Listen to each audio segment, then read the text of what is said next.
C'est par la médiation du travail que la conscience vient à soi-même, car le travail est une activité libératrice et délicieuse.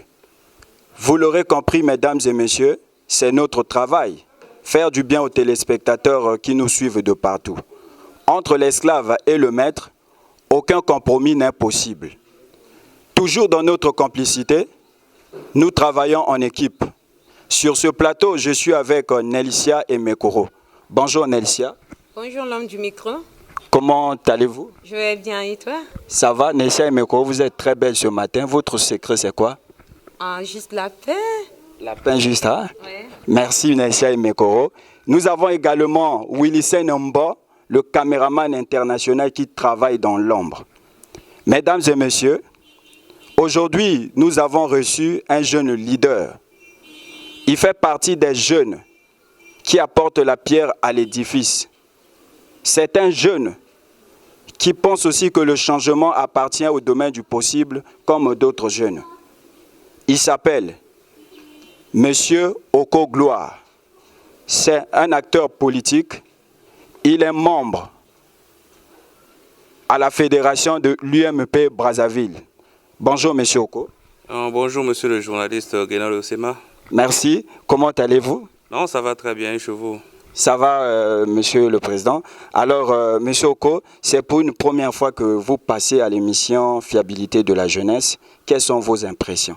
Ouais, je suis vraiment ravi de vous recevoir et de votre gentillesse et considération. Oui. Vraiment, ça me va droit au cœur. Je vous remercie encore une fois de plus. Merci, Monsieur Oko, le plaisir est partagé. Alors aujourd'hui, nous allons parler d'un thème très important qui est d'ailleurs le moteur de notre pays. Nous allons parler de l'engagement de la jeunesse dans la politique. Alors, dès l'entrée de jeu, quel constat faites-vous de la jeunesse dans la politique? Oui, sinon, bon, ces derniers temps, c'est qu'on constate vraiment dans notre pays, beaucoup de jeunes rêvent maintenant à faire la politique. Mais il faut que la jeunesse puisse comprendre, il y a l'orientation dans la politique. On ne fait pas la politique n'importe comment. Il faut connaître, il y a des clauses aussi, qu'on doit connaître que non, dans la politique, il y a ça, il y a ce qu'on peut faire et des choses qu'on ne peut pas faire. Parce que la politique peut te soulever, tout comme ça peut aussi te nuire. Donc c'est un peu ça. Merci, Monsieur Oko. Alors, est-ce qu'il y a-t-il de l'engouement, c'est-à-dire la masse au niveau des jeunes? Est-ce qu'aujourd'hui, la politique intéresse vraiment la jeunesse? Puisqu'à l'époque, les gens disaient que la politique est faite pour les vieux, hein, la politique est faite pour des gens qui sont déjà âgés. Nous la jeunesse, la politique ne nous intéresse même pas du tout. Est-ce qu'aujourd'hui, cette politique-là commence à intéresser la jeunesse, selon vous? Oui, c'est comme je viens de dire. La jeunesse, vraiment, aujourd'hui, la jeunesse s'intéresse beaucoup plus dans la politique. Tout jeune rêve maintenant à être politicien. Bon, je ne sais pas, c'est parce que les autres sont en train de faire la politique et sont en train de suivre les autres dans ça. Mais sinon, beaucoup de jeunes cherchent vraiment à être des leaders, des cadres. Mais sinon, il y a vraiment de l'engouement dans la jeunesse. Beaucoup de jeunes pensent vraiment à la politique. Alors, beaucoup de jeunes s'intéressent aujourd'hui à la politique, vous l'avez dit. Alors, quelle différence faites-vous? C'est la troisième question. Quelle différence faites-vous entre le Congo d'hier et le Congo d'aujourd'hui? Je vais expliquer. Quand nous voyons le Congo d'hier, on a vu des jeunes de 26 ans, pour ne pas citer les noms des gens, comme on s'est dit au début, des jeunes de 26 ans, des 30 ans à l'époque qui occupaient des postes de grande responsabilité. On avait vu également la responsabilité de l'État au niveau de la jeunesse, la prise en charge de la jeunesse par l'État, où l'État envoyait des jeunes à l'étranger pour se faire scolariser, pour se faire former. Alors aujourd'hui, on a comme l'impression que la jeunesse est abandonnée. On a comme l'impression que l'État ne prend plus en charge le problème de la jeunesse. Alors, quelle différence faites-vous entre le Congo d'hier que vous faites entre le Congo d'hier et le Congo d'aujourd'hui? Est-ce que c'est comparable? Est-ce que le Congo d'hier est préférable par rapport à aujourd'hui? Selon vous, quelle différence faites-vous? Merci, monsieur le journaliste. Donc, c'est comme je vais un peu expliquer. Le Congo d'hier, les jeunes étaient responsables de leurs actes. Mais aujourd'hui, le constat fait, beaucoup de jeunes qui ont eu de la chance à être dans les institutions ou d'avoir des postes, ont vraiment foutu de la merde. Ont vraiment foutu de la merde. Je donne l'exemple. Le président donne toujours l'opportunité à la jeunesse. Beaucoup des opportunités même. Mais est-ce que les mêmes jeunes là sont exemplaires? Je ne pense pas. Tu peux arriver dans les institutions, tu vas croiser tes collègues, disons, des jeunes comme toi. Mais au lieu de te faciliter la tâche, c'est les mêmes jeunes-là qui sont en train encore de freiner des camarades, des mêmes frères. Maintenant, quelle aura la chance de la jeunesse? La jeunesse va travailler de quel point? Est-ce que, prenons l'exemple de l'Assemblée, il y a d'autres jeunes qui sont à l'Assemblée aussi. Mais est-ce que tu constates, est-ce que les mêmes jeunes-là sont en train de défendre la jeunesse? On constate que la jeunesse parle aujourd'hui, que non, les jeunes sont négligés, patati patata. Bien sûr, les jeunes sont négligés. Mais est-ce qu'il y a le sens des responsabilités dans ça? Avant, on voit nos vieux qui sont aujourd'hui dans les mêmes places là. Ils étaient des jeunes. Ils ont eu à faire des exemples. Aujourd'hui, ils sont toujours retenus, ils sont toujours là. Mais nous, on nous a donné plusieurs chances, la jeunesse. Mais il n'y a pas de changement. La jeunesse tourne juste dans ça. Ils pensent juste d'être des politiciens, d'avoir des postes. Mais des mêmes postes-là sont juste pour les matu vus, de couvrir juste leur CV, mais pas pour aider les camarades. Donc, c'est un peu ça. Ok, merci. Monsieur Okogloire, vous venez de dire que la jeunesse veut se faire voir. Maintenant, autant que la politique est définie, l'art de gérer. Faire la politique, c'est gérer un État. Mais aujourd'hui, les jeunes, ils ont un problème. Ils se disent que non, l'État nous a abandonnés, c'est-à-dire les hommes politiques. Comment résorber le problème de l'emploi des jeunes ici au Congo? D'accord, madame. Ce que je pourrais répondre un peu, beaucoup des jeunes, bon, il y a deux contextes. Il y a d'autres jeunes qui n'ont pas étudié, qui n'ont pas eu de soutien de leurs études. Mais il y a d'autres qui ont eu à faire leurs études, même en étranger, même au pays. Mais ils rêvent juste d'être à la fonction publique. Tandis que c'est un défaut. On ne doit pas juste attendre que l'État puisse se retenir. Je prends mon exemple. Moi-même, là, personnellement, je ne suis pas intégré à la fonction publique. Mais j'ai mes activités qui aident au moins plus de 50 de jeunes à avoir des emplois. J'ai eu à utiliser au moins ma sagesse. Mais si j'attendais juste la fonction publique, j'allais être comment aujourd'hui? Donc, c'est que, comme conseil, je peux dire à la jeunesse de ne pas avoir pensé à la fonction publique, de ne pas être à la politique pour gagner des sous, mais pour sauver le peuple. Donc, ce que je dirais un peu à la jeunesse, c'est ça. Mais Aristote en disait ceci, la politique est le souverain du bien. Cela revient à dire la science qui étudie le souverain du bien en tout. Maintenant, la jeunesse, premièrement, est devenue comme le puissant du développement d'une nation. Les jeunes, aujourd'hui, n'en pratiquent pas. Ils se disent dans la cité que les hommes politiques pratiquent le politique au lieu de la politique. Cela revient à dire qu'ils n'ont pas l'harmonie entre eux et la jeunesse. Qu'est-ce qui freine l'harmonie entre les hommes politiques et la jeunesse congolaise? Oui, la jeunesse congolaise a eu, je viens de dire ça, a eu la chance de travailler. Mais les vieux, là, ils sont en train de travailler aussi pour la nation. On ne doit pas juste voir nos intérêts de la jeunesse. Maintenant, si aujourd'hui on donne toute la place à la jeunesse, maintenant les vieux là doit devenir comment dans 2 matins. On ne doit pas juste voir nos intérêts. Ce que je pourrais peut-être dire à nos autorités, de faire au moins les quotas. Si on classe au moins tant de pourcentage des vieux, on prend aussi la place à la jeunesse. Mais les jeunes qu'on doit avoir là, ça doit être des jeunes au moins matures, des jeunes responsables, des jeunes qui seront là pour l'intérêt du peuple, pas qui seront là pour leur propre fin. Donc c'est un peu ça. Aujourd'hui, si tu poses la question, bon, quand une personne connaît dans ton quartier que tu fais la politique, il trouve que c'est comme si la politique c'est l'art de mentir, tandis que ce n'est pas ça. On a enlevé dans la tête des gens que non, la politique c'est l'art de mentir, tandis que la politique c'est l'art de gérer. Mais la jeunesse dit que non, les hommes politiques ne gèrent pas la jeunesse. Surtout les jeunes sont toujours abandonnés. Dans la politique, leur vision c'est gérer leurs enfants, leur famille et non gérer la cité.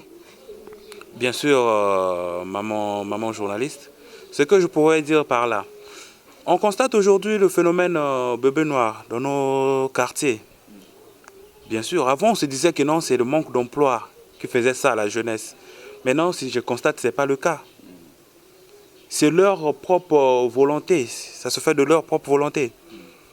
Aujourd'hui, une personne peut être là, au lieu de partir chercher, il attend que la chance vienne lui chercher à la maison. Ils sont là à la maison pour attendre la chance venir le chercher à la maison. Tandis que ce n'est pas ça. Maintenant, quel est le devoir de l'État congolais face à ces jeunes qui sont des Koulouna, autrement appelés les bébés noirs? Comment l'État pense, ou bien les hommes politiques pensent à ces jeunes? Bon, sur ce point-là, j'aimerais juste que la police puisse agir sur ça et de discuter, d'avoir une conférence avec les mêmes personnes-là, donc disons des Koulouna là, pour connaître qu'est-ce qui se passe dans leur tête, pourquoi ils sont devenus Koulouna. On se disait souvent que non, c'est le manque d'emploi, mais d'autres font ça parce qu'on avait fait ça à son frère ou un de ses parents. Et moi, je dois aussi remettre ça chez les autres. Donc l'histoire de conflit. L'histoire des conflits, c'est un peu ça. Ouais, c'est même ça, l'histoire des conflits. Parce que je peux dire, il y a même des hommes en tenue qui font ça. Hein. Il est militaire, il est policier, mais il coupe les gens dans la rue. On ne peut pas citer les noms, mais je connais.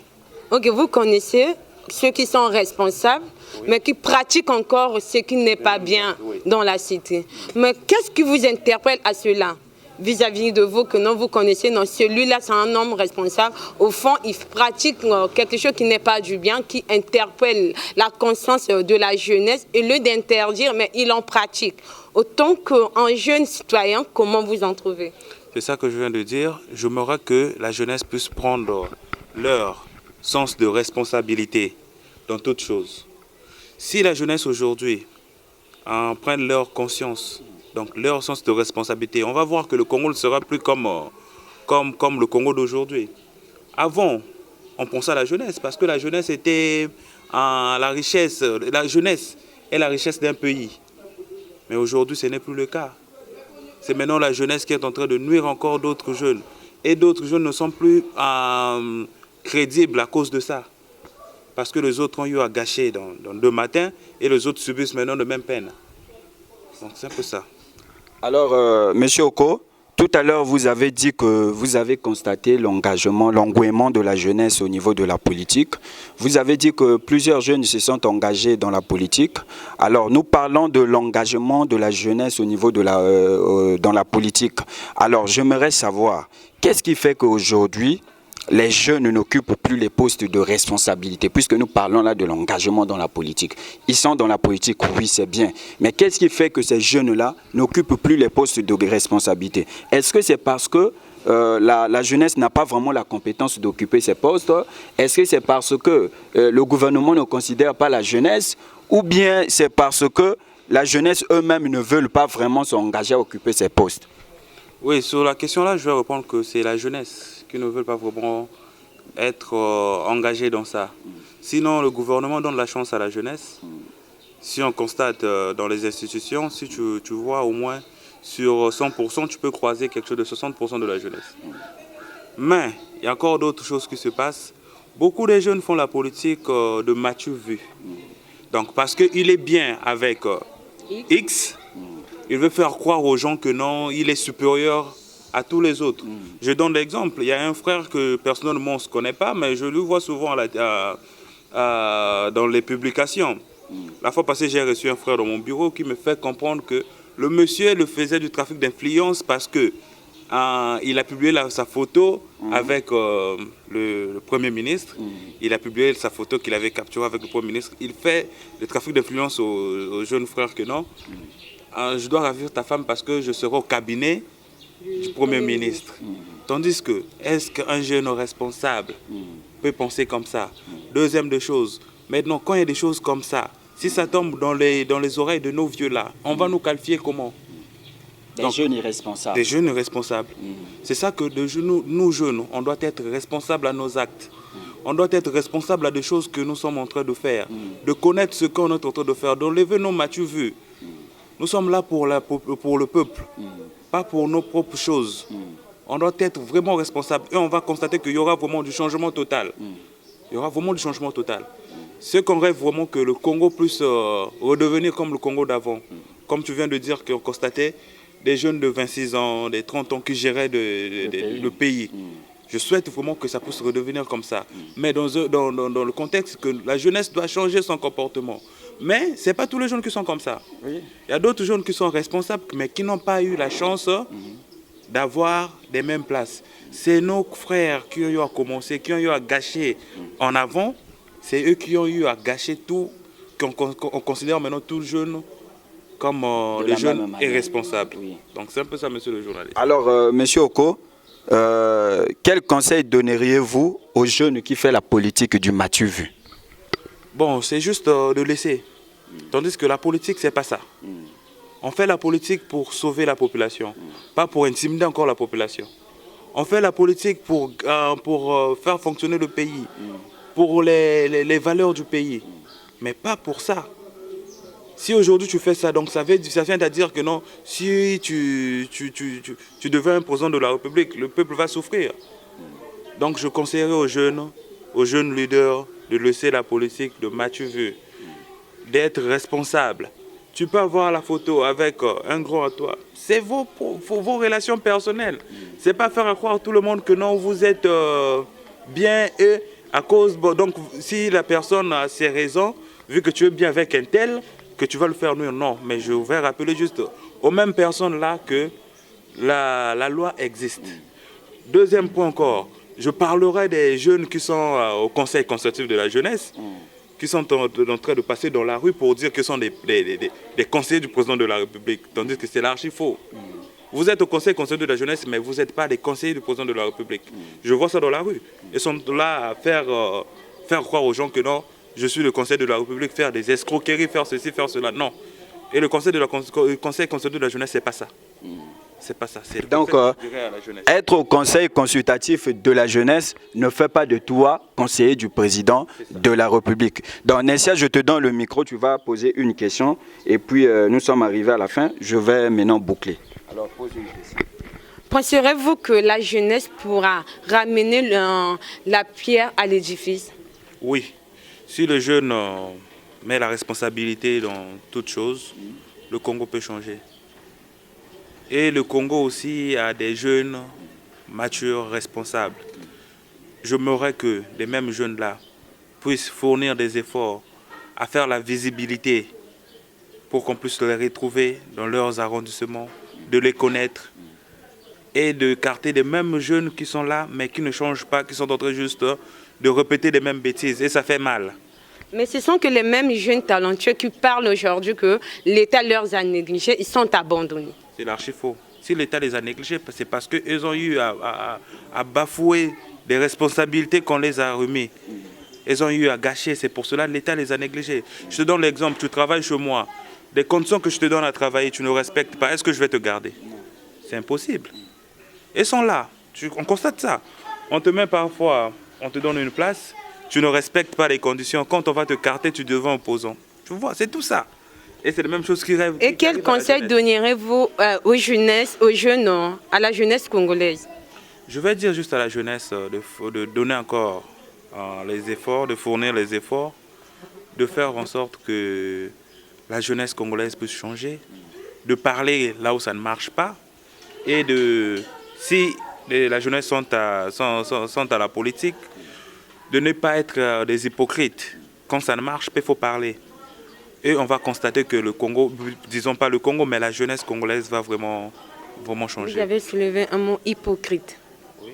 Hypocrite, non, donc dirais-je qu'il y a des jeunes hypocrites. Bien sûr. C'est-à-dire? Des jeunes qui sont là, ils constatent que là où je suis, ça ne marche pas. Mais il est juste là. Parce qu'ils connaissent, on peut me donner un petit quelque chose. Mais ça, c'est la politique de la famine. On doit faire une politique qu'on connaît, on est là pour défendre notre droit de la jeunesse, on est là pour défendre la population. C'est ça vraiment. Alors, évitons la politique de la famine, vient de dire le président Oko Gloire. Alors, je vous pose une dernière question. Nous sommes arrivés déjà à la fin de notre émission, puisque nous parlons de l'engagement de la jeunesse dans la politique. Il s'agit là, le mot phare, c'est la jeunesse. Alors, monsieur Oko, quel est ce jeune en politique qui vous inspire, votre idéal en politique actuellement? Est-ce que c'est un vieux, est-ce que c'est un jeune? Essayez un peu de nous donner le nom. Bon, sinon, ce que je pourrais dire, j'aime pas être un peu nomade dans... En toute honnêteté, hein? Je vais parler. J'aime pas être un peu nomade dans la politique. Depuis ma carrière politique, j'ai eu que 2 partis. Donc, ce que je peux dire, ce que j'aime vraiment comme idole, c'est le vieux que je travaille souvent avec lui. Je souhaite vraiment être comme lui. Je suis vraiment sa politique. L'honorable Dean Elvis Okombi Salson, le président fondateur de l'UMP. Oui, c'est le vieux-là vraiment, il m'inspire beaucoup. Il m'inspire vraiment beaucoup. Et c'est une personne qui n'aime pas des bêtises, il n'est pas tolérant, même si vous êtes bien. Mais quand tu gaffes, il te dit clairement. Donc j'aime vraiment marcher comme lui, donc suivre un peu ses rythmes politiques. Donc c'est un peu ça. Sinon, il y a beaucoup de gens aussi qui vous intéressent, qui m'intéressent, mais souvent avec le président Elvis, j'aime vraiment travailler comme lui. Oui, donc c'est un peu ça. Merci. Vous avez dit tout à l'heure que votre idole, c'est l'honorable Dean Elvis Okombi, c'est ça que je salue aussi en passant. Alors, monsieur Okogloire, nous sommes arrivés pratiquement à la fin de notre émission. C'était un grand plaisir pour nous de vous recevoir aujourd'hui à l'émission Fiabilité de la jeunesse. Prochainement, nous reviendrons, si vous nous recevez, bien sûr. Non, sinon, on aura vraiment beaucoup de points, on aura beaucoup de thèmes. Je suis vraiment ravi de travailler avec vous aujourd'hui, vraiment avec votre équipe dynamique aussi, que je félicite vraiment. Oui, oui. C'est ça qu'on veut de la jeunesse. Avant, on voyait de vieux journalistes, mais là, on voit aussi les jeunes s'intéressent maintenant dans ça. C'est vraiment ça, je vous félicite et je donne un coup de force pour que la mission Fiabilité de l'avenir puisse aller un peu de loin encore. De ne pas s'arrêter, hein? C'est un peu ça. Merci, mesdames et messieurs. Nous sommes arrivés à la fin de notre émission. La ministre destinée Hermela Doukaga disait « Le passé appartient aux ancêtres, le présent appartient à nous-mêmes, mais le futur appartient à Dieu. » Mesdames et messieurs, chaque jour est une nouvelle vie. Portez-vous bien, on se retrouve prochainement. Bye.